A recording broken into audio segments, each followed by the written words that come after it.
9월 16일 화요일 경건의 시간을 시작하겠습니다. 기도하겠습니다.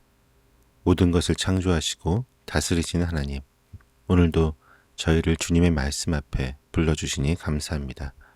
세상에 수많은 우상들이 저희의 마음을 혼란스럽게 할 때 저희 영혼의 눈을 밝혀주셔서 오직 주님만이 경배 받으실 유일한 분이심을 깨닫게 하옵소서. 성령 하나님, 저희에게 담대한 믿음을 허락하셔서 주님의 말씀이 저희 마음속에 깊이 새겨지는 복된 시간이 되게 하여 주옵소서. 예수님의 이름으로 기도드립니다. 아멘. 사도행전 17장 28절에서부터 34절까지의 말씀을 보겠습니다. 같이 읽습니다. 여러분의 시인 가운데 어떤 이들도 우리도 하나님의 자녀이다 하고 말하는 바와 같이 우리는 하나님 안에서 살고 움직이고 존재하고 있습니다. 그러므로 하나님의 자녀인 우리는 신을 사람의 기술과 고안으로 금이나 은이나 돌에다가 새겨서 만든 것과 같다고 생각해서는 안 됩니다. 하나님께서는 무지했던 시대에는 눈 감아 주셨지만 이제는 어디에서나 모든 사람에게 회개하라고 명하십니다. 그것은 하나님께서 세계를 정의로 심판하실 날을 정해 놓으셨기 때문입니다.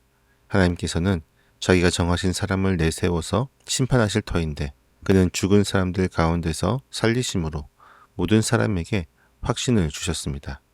그들이 죽은 사람들의 부활에 대해서 들었을 때에 더러는 비웃었으나 더러는 이 일에 관해서 당신의 말을 다시 듣고 싶소 하고 말하였다. 이렇게 바울은 그들을 떠났다. 그러나 몇몇 사람은 바울 편에 가담하여 신자가 되었다.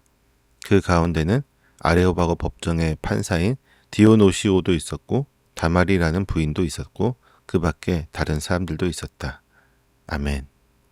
바울은 아테네 시민들에게 우리는 하나님 안에서 살고 움직이고 존재하고 있습니다 하고 선포했습니다. 이 말은 당시 헬라의 시인들의 시구를 인용한 것으로 바울은 그들이 익숙한 문화를 통해서 하나님의 존재를 설명합니다. 그는 하나님의 멀리 계신 분이 아니라 우리의 삶에 깊이 관여하시는 분이심을 강조하고 하였습니다. 왜냐하면 아테네 사람들은 이미 하나님 안에서 살아가고 있음에도 불구하고 그분을 알지 못하여 온갖 우상들을 만들고 섬기고 있었기 때문입니다. 이어지는 29절은 헬라 시인의 시를 인용하며 우상을 만드는 행위가 얼마나 어리석은지를 명확히 지적하고 있습니다. 하나님의 자녀인 우리는 신을 사람의 기술과 고안으로 금이나 은이나 돌에다가 새겨서 만든 것과 같다고 생각해서는 안 됩니다. 바울은 그들이 스스로 하나님의 자녀라고 고백하면서도 자신들의 손으로 만든 우상을 숭배하는 모순을 꼬집고 있습니다. 만약 우리가 하나님의 형상을 닮은 존재라면 어떻게 우리보다 열등한 물질로 신을 만들 수 있겠습니까? 이는 마치 자녀가 부모를 나무 토막이나 돌덩이로 만들어 섬기는 것과 같습니다. 이는 하나님을 모독하는 행위와 마찬가지입니다. 하나님을 향한 올바른 지식이 없다면 그분을 온전히 경배할 수 없습니다. 우리 역시 삶의 모든 곳에서 하나님을 제한하는 모든 행위를 돌아보아야 합니다.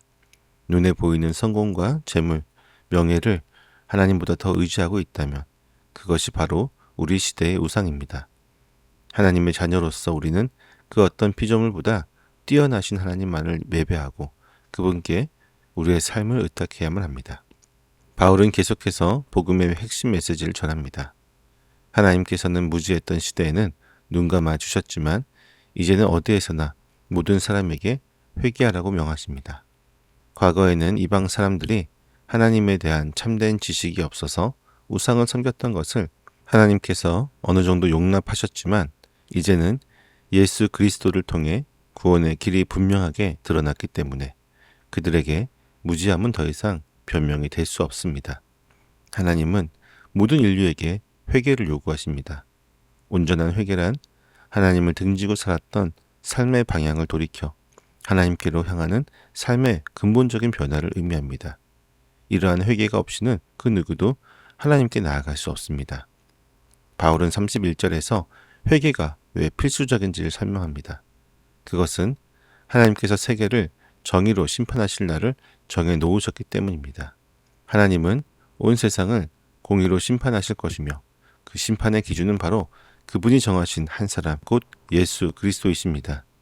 예수님께서 죽은 자들 가운데서 다시 살아나셨다는 것은 그분이 하나님의 아들이시며 온 세상을 심판하실 권위를 가지셨다는 것을 가장 확실하게 증거하는 것입니다. 이 부활의 사건은 모든 인류에게 주어진 명확한 확신입니다. 누구도 이 사실을 부인할 수 없으며 예수 그리스도 앞에서 자신의 삶을 되돌아보고 회개해야 합니다. 하나님은 결코 죄와 불의를 그냥 두고 보지 않으십니다. 회개하라고 하는 하나님의 명령은 우리를 벌하시려는 것이 아니라 오히려 우리가 심판을 피하고 영원한 생명을 얻기를 원하시는 하나님의 사랑의 초대입니다. 따라서 우리는 미루지 말고 오늘 당장 우리의 죄를 회개하고 예수 그리스도를 우리의 구주로 영접해야 합니다. 우리의 삶이 오직 예수님을 중심으로 재편될 때 우리는 영원한 생명의 길을 걸을 수 있습니다. 바울이 부활에 대한 메시지를 전했을 때 아테네 사람들은 세 가지 반응을 보이고 있습니다. 첫째는 비웃음이었습니다. 당시 헬라 철학은 영혼의 불멸을 믿었지만 육체의 부활은 이해할 수 없는 개념이었습니다. 그들에게 육체는 영혼을 가두고 있는 감옥과 같았으므로 육체가 다시 살아난다는 것은 논리적으로 받아들일 수 없는 개념이었습니다. 그들은 자신들의 이성과 지성을 기준으로 복음을 판단하고 배척하고 있습니다. 두 번째 태도는 유보적인 것입니다. 32절 하반절에서 더러는 이 일에 관해서 당신의 말을 다시 듣고 싶소 하고 말하였다고 기록합니다. 이들은 바울의 말을 완전히 거부하지는 않았지만 즉각적인 결정을 내리지 못하고 더 많은 시간을 두고 판단하려고 했습니다. 이는 복음 앞에서 고민하고 있지만 아직 마음의 문을 완전히 열지 못한 사람의 모습을 보입니다. 세 번째는 믿음으로 반응한 사람들입니다. 34절은 몇몇 사람은 바울의 편에 가담하여 신자가 되었고 그 가운데는 아레오바고 법정의 판사인 디오노시오도 있었고 다말이라는 부인도 있었으며 그 밖에 다른 사람들도 있었다고 말합니다. 비록 소수였지만 그들은 바울의 메시지를 믿었고 복음을 받아들였습니다. 특히 당시 사회의 저명 인사였던 아레오바고 법정의 판사 디오노시오가 포함되었다는 것은 복음이 그 지위 고하를 막론하고 모든 사람에게 전파되었음을 보여줍니다. 우리는 이 다양한 반응들을 통해 복음이 전파될 때 나타나는 현상들을 이해해야 합니다. 어떤 이들은 완고한 마음으로 복음을 거부할 수 있고 어떤 이들은 주저하며 결정을 미룰 수 있습니다. 하지만 하나님의 은혜는 그 모든 것을 뛰어넘어 준비된 마음을 가진 자들에게 역사합니다. 우리 주변에도 이 세 가지 반응을 보이는 사람들이 있을 것입니다. 중요한 것은 그들의 반응과 무관하게 우리는 항상 담대히 복음을 전해야 한다는 것입니다. 오늘 말씀을 통해 우리는 하나님의 아들로서 합당한 삶이 무엇인지 깊이 생각하게 됩니다. 우리는 하나님 안에서 살고 움직이며 존재합니다. 따라서 우리를 구속하고 억누르는 세상의 우상들로부터 벗어나 오직 하나님만을 경배해야 합니다. 하나님은 우리의 무지했던 과거를 눈감아 주셨지만 이제는 모든 사람에게 예수 그리스도를 통한 회개를 명령하십니다. 그리고 예수 그리스도의 부활은 이 모든 말씀의 진실성을 확증하는 가장 중요한 증거가 됩니다. 우리가 예수 그리스도의 부활을 믿는다면 우리는 심판을 두려워할 필요가 없습니다. 오히려 그 부활의 확신을 가지고 세상을 향해 담대하게 복음을 전해야 합니다. 비록 우리의 말을 비웃고 거절하는 사람들이 있을지라도 하나님의 말씀은 반드시 누군가의 마음을 움직여 하나님께로 인도할 것입니다. 우리는 하나님의 자녀입니다. 이 정체성을 잊지 마십시오. 오늘 하루의 삶 속에서 우리를 하나님보다 더 의지하게 만드는 것이 무엇인지 돌아보고 그것이 있다면 과감히 버리십시오. 그리고 예수 그리스도의 부활을 믿는다는 확신을 가지고 아직 복음을 모르는 이웃들에게 회개와 구원의 메시지를 담대하게 전해야 합니다. 우리가 전하는 복음을 통해 아테네의 디오니시오와 다마리처럼 새로운 하나님의 자녀들이 주님께로 돌아오는 놀라운 역사가 있기를 소망합니다. 기도하겠습니다.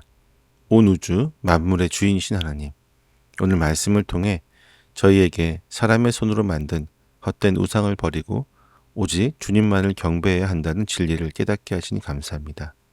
저희가 눈에 보이는 성공과 재물, 명예를 하나님보다 더 의지하며 살았던 어리석음을 고백합니다. 하나님의 자녀이면서도 저희 삶의 주인이 하나님이 아닌 다른 것임을 고백했던 모순된 삶을 용서하여 주옵소서. 부활하신 예수 그리스도께서 심판의 권위를 가지셨음을 믿는 믿음 안에서 저희에게 이 진리를 전할 담대함을 허락하여 주옵소서.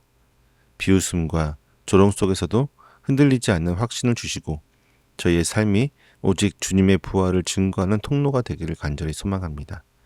예수님의 이름으로 기도드립니다. 아멘.